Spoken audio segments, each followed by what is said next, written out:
Hello and welcome back to GI Live. In this session, we're talking about the career, hopes and views of the person in charge of one of the most powerful and influential games companies on the planet. It is the president and CEO of Sony Interactive Entertainment, Jim Ryan. Hello, Jim.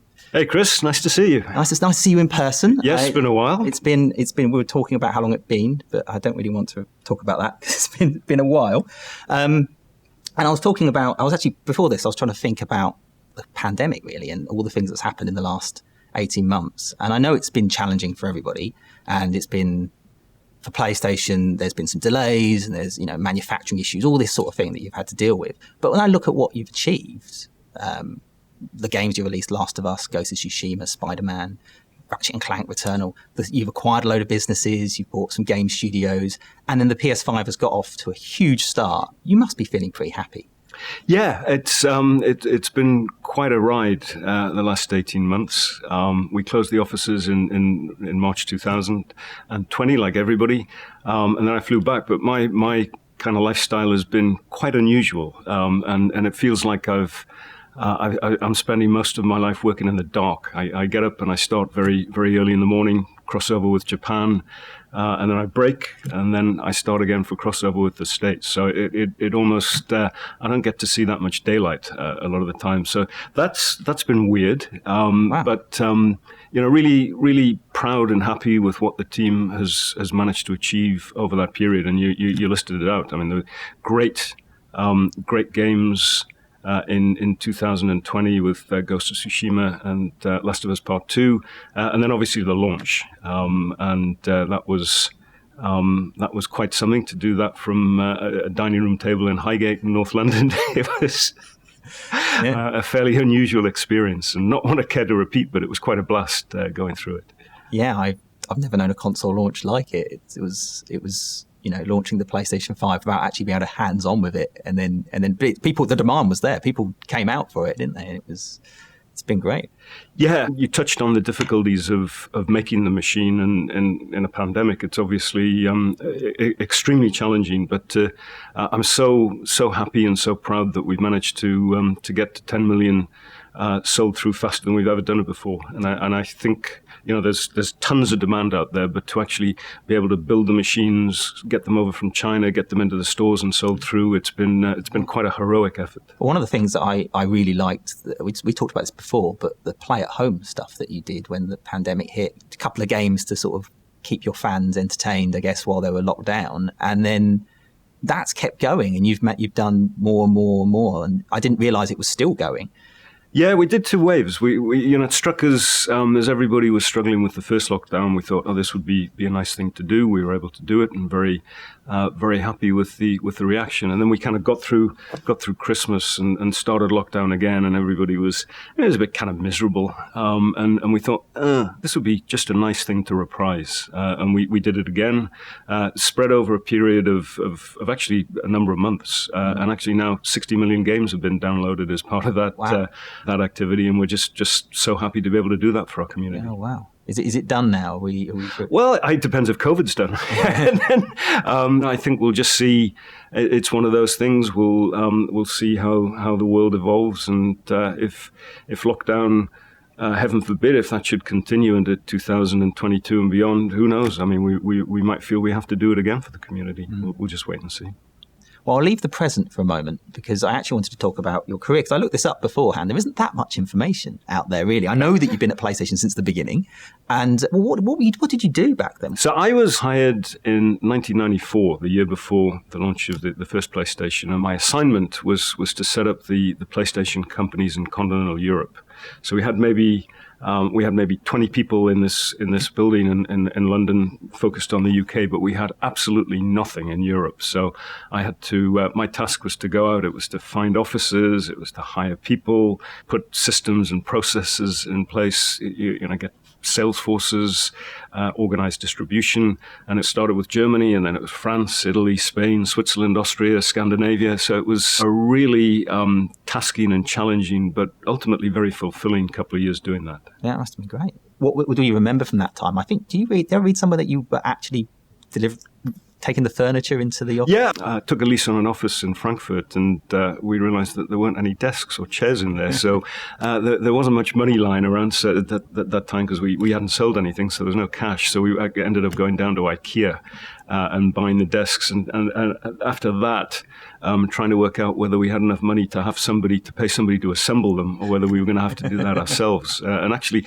happily, given my skills as a handyman, we found the cash to have somebody assemble them. And those desks served us well for a number of years, actually. I was quite proud of those desks. IKEA, I recommend it to anybody.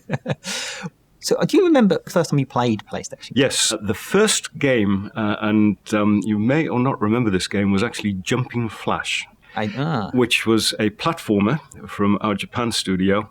And I was kind of amazed and delighted at this thing sort of platforming, working in 3D. If you remember Jumping Flash, I'm impressed with you. I remember. I never played it. I just remember the. It was one of the launch titles. That was the first one. What did you go on to do from there then? So you set up all the European offices. Was it that sort of it? Well, we did that, and that was obviously pretty all-consuming for a couple of years. Mm-hmm. And then after that, I ran the finance function for the European organization. The business was really regional in those days. There was a kind of fully self-contained European business, fully self-contained American business, and a fully self-contained Japanese business. And I ran finance for Europe.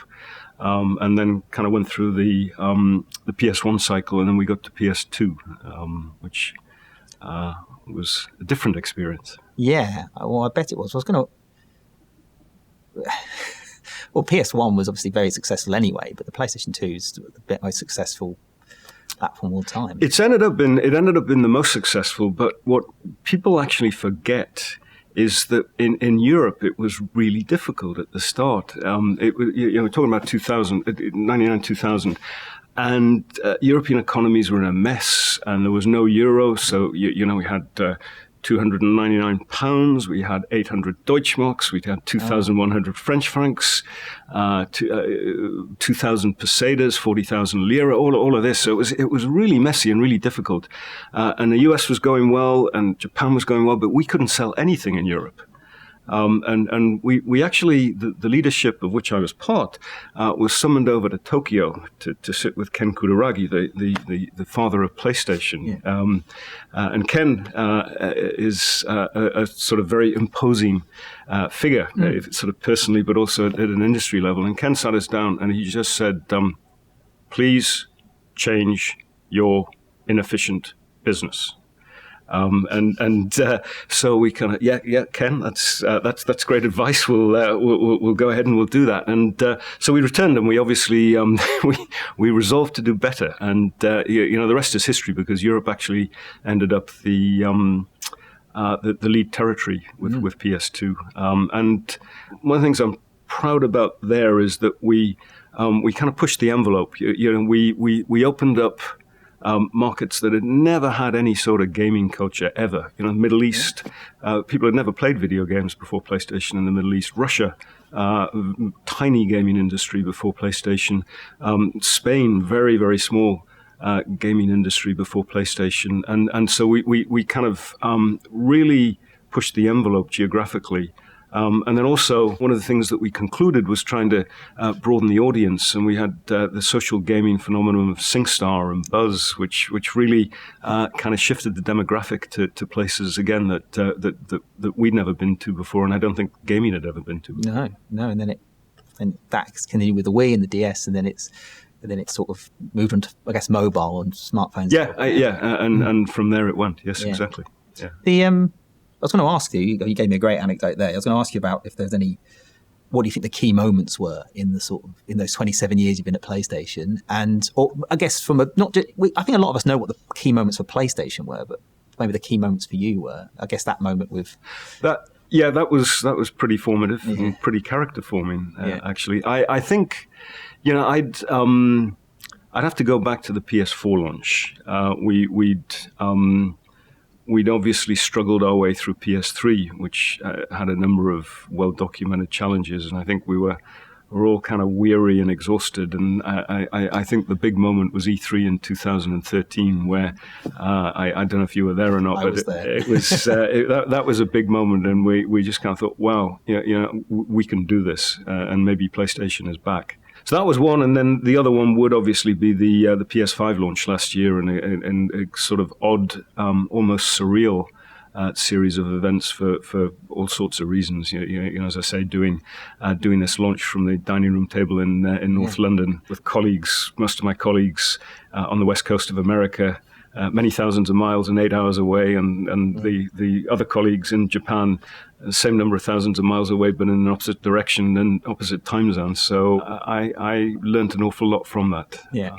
How to run a global company is it's interesting because you were setting up offices, you went to finance, and then you became head of Europe, PlayStation Europe. I remember that very well. And now you're in charge of the whole business. You've gone from being sort of behind the scenes to being quite public facing. How have you found that transition? I know it was a while ago now, but. Yeah, I'm actually naturally quite a shy person, and I am fairly introverted. So public speaking is something that has never come naturally to me. But after a while, you forge relationships with people like you. I mean, we've seen each other a number of times. Always really enjoy that, and it's actually quite a fun part of the job now. Yeah, I remember you sat next to me very briefly before your first Gamescom performance. You seemed a bit nervous. I'd been, because Andrew House had been running Europe. Yeah. And then he was promoted back to go and run PlayStation, then based out of Tokyo. And I was kind of given that Gamescom with about 2 weeks' notice. Oh, no. So I was a little bit nervous. This one of the weird things though about the PS5 launch was that the equivalent events were all done digitally. Yeah. So I did it, I think probably in this room, 2 or 3 weeks before the launch, and then actually watched the launch event on TV at home with my family, which was, of many surreal events last year, that was probably the most surreal of the lot. I did an awards event last week. Something similar happened. It's nice to have done the work and be able to relax. Be able to relax when you're about to do something big is strange. Yeah, it is. But when you've got your children kind of laughing at you on the screen, that's kind of sobering. Well, I'd be interested to know your answer to this, because I suspect everyone has a different answer, but somebody who's been at PlayStation for 27 years, or I think that's right. In your mind, what is it? What is PlayStation? I mean, what do you think it represents? What makes it different? How would you describe it to someone? I always bring us back to three things, and obviously the most important is the games. We can get into that. But the second, and I think this is a phenomenon that kind of grows now with each year that passes, is this sense of community that people who enjoy PlayStation are able to participate in. And then third, our brand. PlayStation has always been cool. And I think one of the things that I enjoy most about these formative months of PlayStation 5 is that we're still right at the cutting edge of something that people really want to be associated with, and I think that's great. I was going to ask then, what do you think makes the PS5 cool? I guess is the word used. It is, first of all, the games, and you have to come back to that. I said this at the time, and I stand by it. The launch lineup of games was the best we've ever had, and I'd submit probably the best that any console platform has ever had at launch. I think the work that we've done since then with Returnal and with Ratchet and Clank, and actually the MLB The Show for the States, which is a fine game, and the pipeline of games that we have coming is just fantastic. It's by far the strongest that we've ever had for any of our consoles, and I can't wait to see these games starting to drop one after the other. Horizon, God of War, GT7. I think that is ultimately what defines us. What are your games then? What are your, I guess, recent favourites? My recent, but Ratchet and Clank. I love the game, and I think as a something that defines what PlayStation 5 is capable of doing, it's the first great example. And there's going to be many more that come come over months and years to come. But that you can look at that and say, wow, you could never do that on any other console. I'm a big Ratchet and Clank fan myself, actually. It's a beautiful game, and so great to have Insomniac now part of our family. And those guys have been knocking it out the park, and they've been busy. Yeah, they have, and they've got a couple more you announced the other day. Yes. That's quite exciting.